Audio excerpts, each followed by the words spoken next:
Three tractors stood in a perfect line in the middle of an August field. Engines off. Cabins empty. And the silence felt wrong. Like the field itself was holding its breath.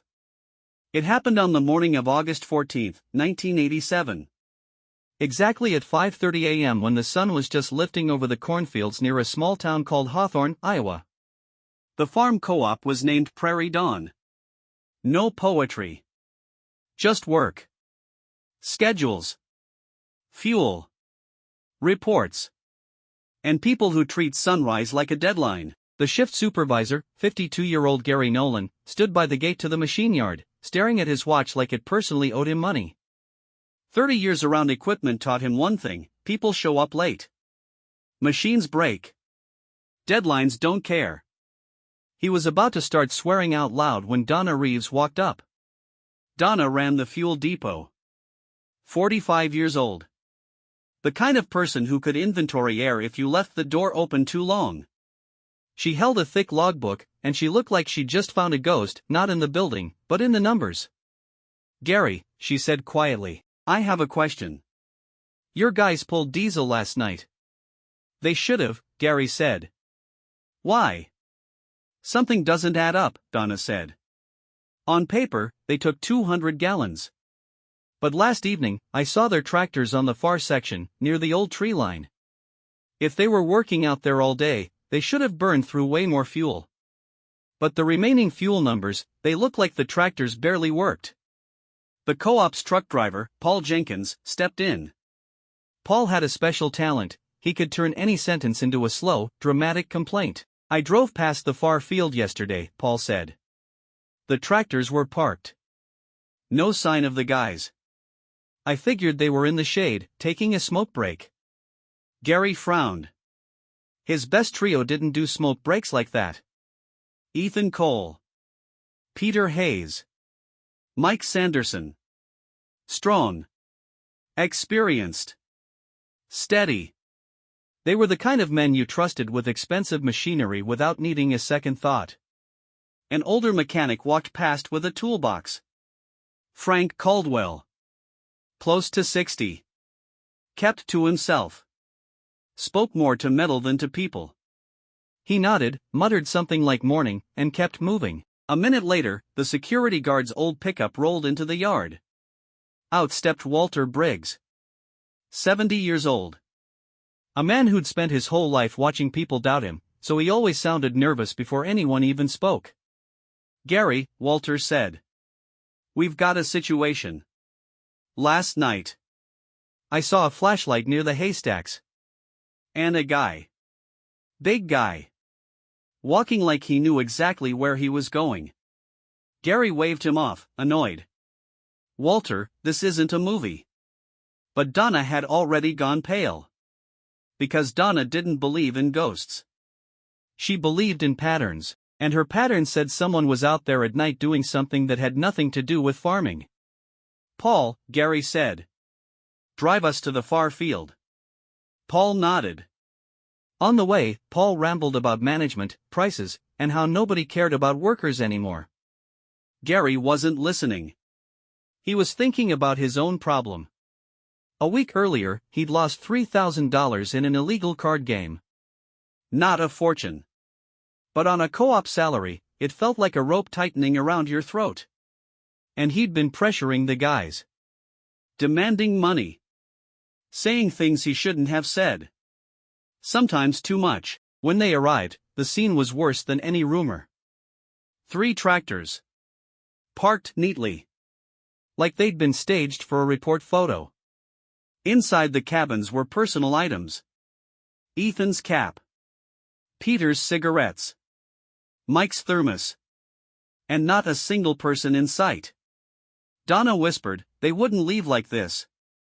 Gary didn't answer. His mouth had gone dry. Then Frank Caldwell appeared nearby, arriving on an old tractor. He looked around calmly and said, "Strange. They left their stuff. That's not like them." Gary snapped, "Why are you here?"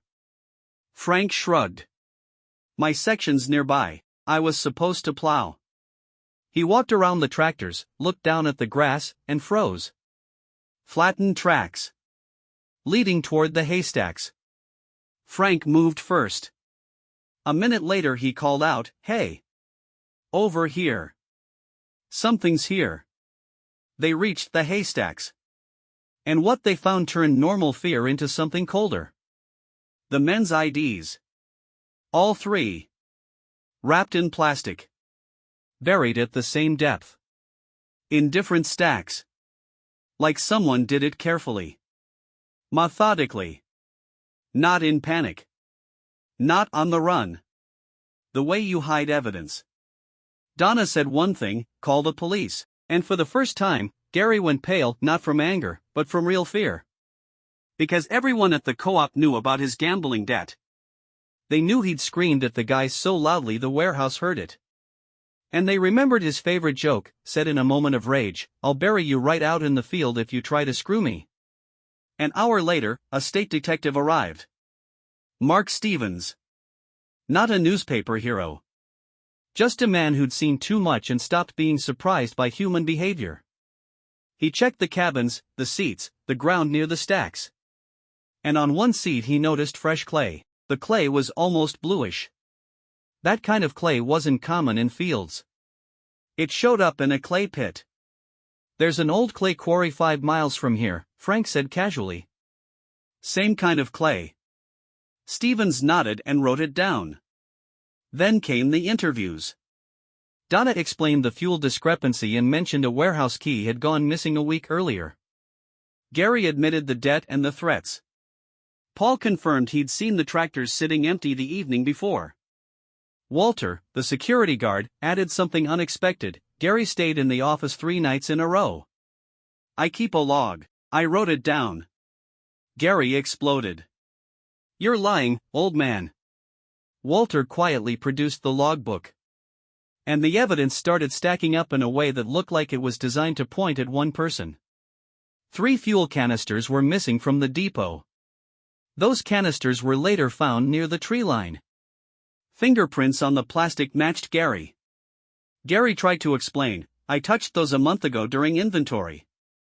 Stevens replied flatly, "Or last night, after the men disappeared."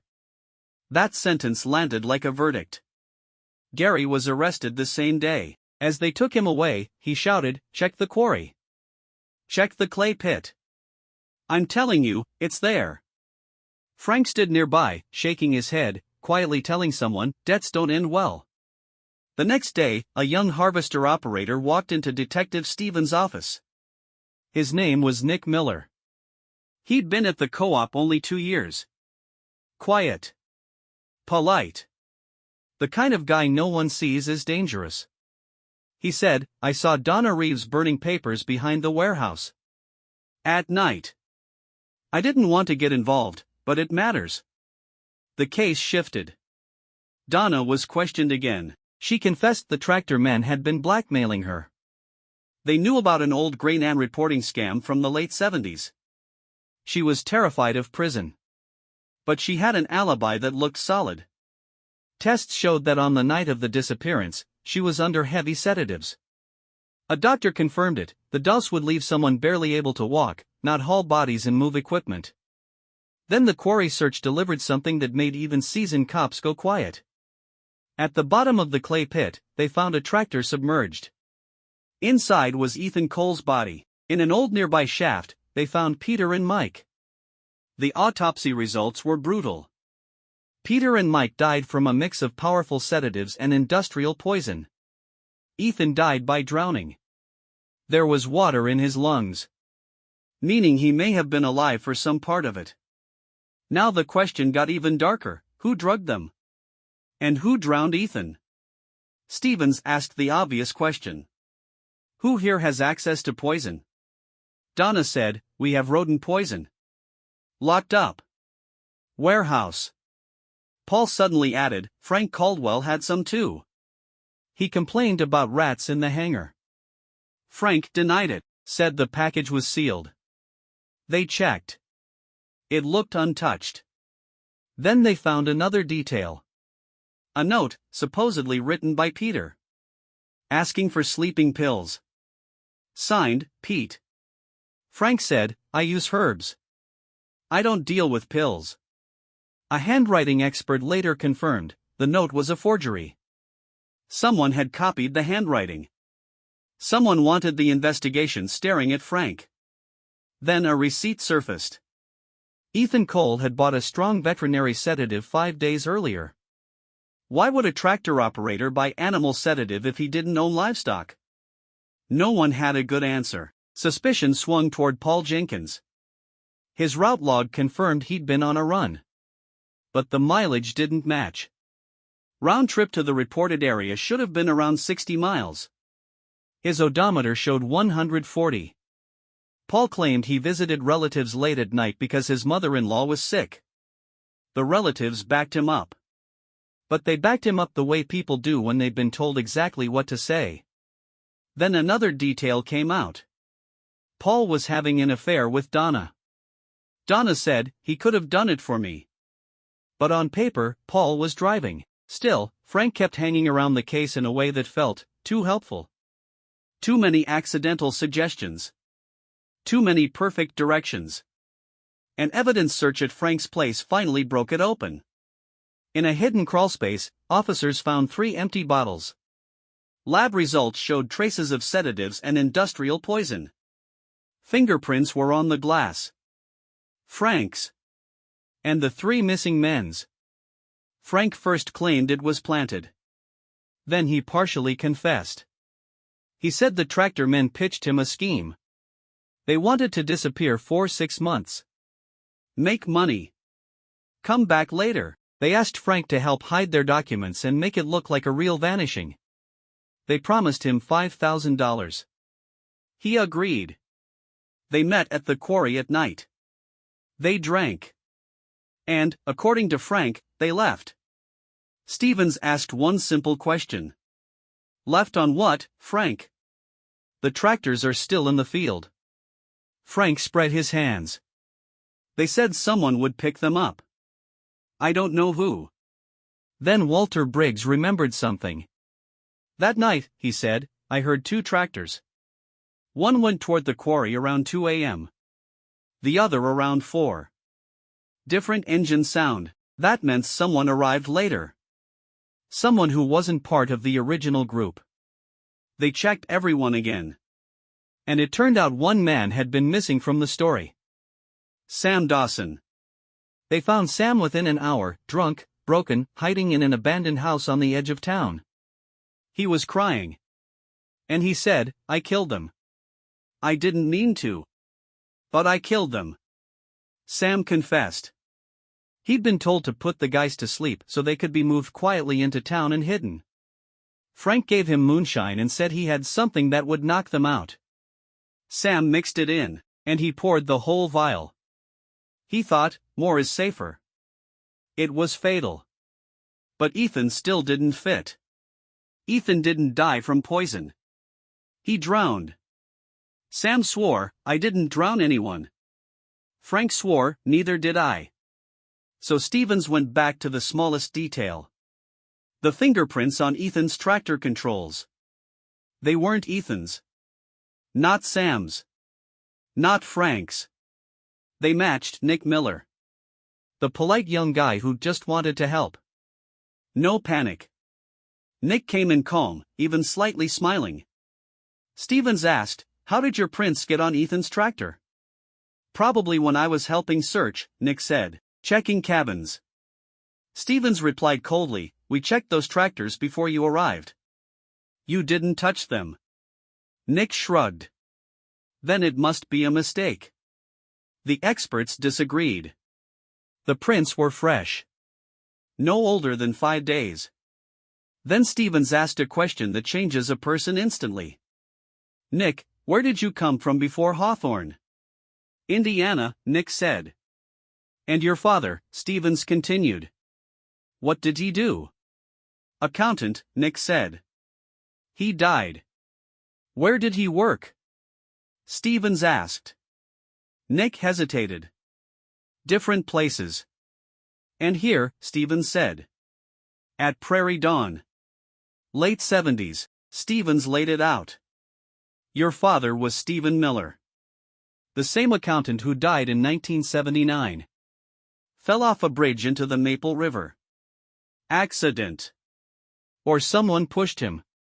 Nick went quiet. And in that silence, everything was spoken. Stephen said, "You didn't come here for a paycheck. You came for revenge." Nick twitched. He twitched harder when Stephen said one name. Frank Caldwell. In the 1979 files, Frank appeared as a driver tied to off-the-books grain runs. Nick's father tried to expose it. And then he died. Stephen spoke the picture out loud. You watched Frank, you learned about the fake disappearance plan. And you waited for the perfect moment. Sam poisoned them by mistake. You saw two were already dead. And Ethan was still alive. And Ethan could ruin your perfect setup. Nick said quietly, "I didn't kill those two. Sam did." Stevens looked at him. "But you were there. And you touched that tractor." Nick finally cracked. "Yes," he said. "I was there. I wanted Frank to go to prison. I wanted him to pay for my father." Nick admitted he locked Ethan inside the tractor cab. Because Ethan woke up and started yelling. Nick panicked. He said he only wanted to keep him trapped for a minute. Then he heard the engine. The tractor rolled toward the water. Nick swore he didn't see who was driving. It was dark. A figure in a jacket. And then Stevens did something far scarier than shouting. He said, "I believe you. Because we found another set of fingerprints on the gear lever. Fresher than yours." When Frank Caldwell was brought into the room, he went pale like he'd just seen those haystacks again. Frank tried to deny it. But the prints were his. He sat down hard and said, "I thought Ethan was dead. I went to check." He opened his eyes. He recognized me.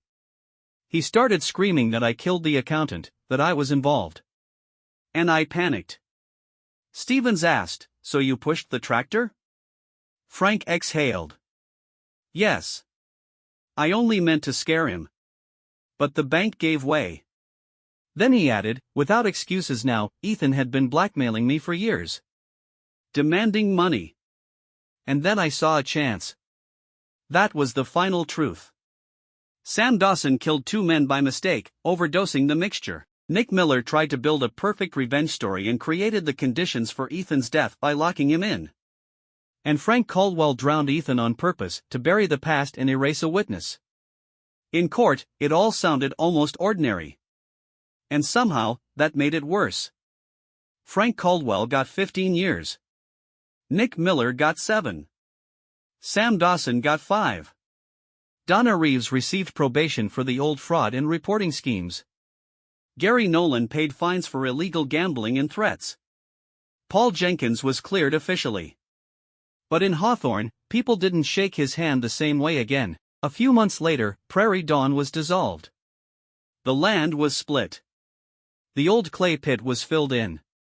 Too many bad memories for one place. But the story stayed. A story about how revenge, greed, and fear tie together into one knot. And at some point, you can't even tell who's the victim and who's the hunter. Because everyone made a choice. At the wrong moment. And here's the lesson. The scariest crimes are rarely committed by monsters. They're committed by ordinary people, who decide, one day, that the rules don't apply to them. If you listen to the end, type your city in the comments. And tell me honestly, who do you think is the real culprit here? Frank? Nick? Or the chain reaction no one could stop?